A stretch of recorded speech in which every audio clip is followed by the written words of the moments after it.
কালকে রাতে বন্ধুরা আমার ন দমে জ্বর গো, দমে জ্বর। তাহা দেখো আমার মাছলি বিটি আমাকে ন মজাটা পরাইন দিছে, বলছে বাবা মজাটা পরো। আর হা দেখো মাথাটা ছুঁয়ে দেখছে গো, আর জ্বরটা পুরা একদম মাথাটা পুরো ঘুরাছে, পুরো চক্কর। তো বন্ধুরা আমি এখন যাব ওষুধ আনতে। হ্যাঁ, তো আমাকে ওষুধ আনতে যেতেই হবে। তাহা দেখো গো এখন আমার বিটি বলছে, বলছে বাবা আমি তোমাকে একাই ছাড়বো না, আমিও যাব। তাহা দেখো বন্ধুরা এখন আমি গাড়ি নিয়ে বাইরে গেলি ভাই।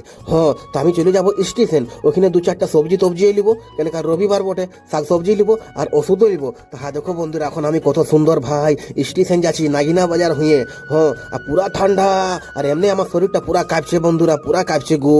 তাহা দেখো ফাইনালি এখন আমার বিটি আর পেছু দিকে বসে আছে, বলছে বাবা তোমাকে না আমি একাই ছাড়বো না। তাহা দেখো বন্ধুরা এখন আমি ওষুধ দোকান পৌঁছে গেলি গো।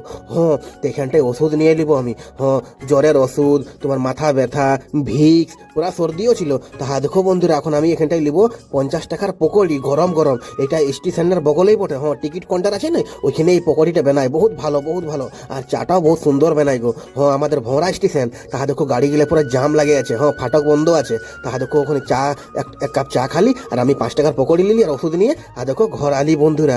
হ্যাঁ, তো দেখো ফাইনালি ঘর পৌঁছে গেলি ভাই। আর দেখো ঘর দেখো আমার বিটির হাতে আছে সবজি, আর জনহার লিলি 1 কেজি, আর বাইগন আর বিলাতি। আসছি বন্ধুরা, বাই বাই।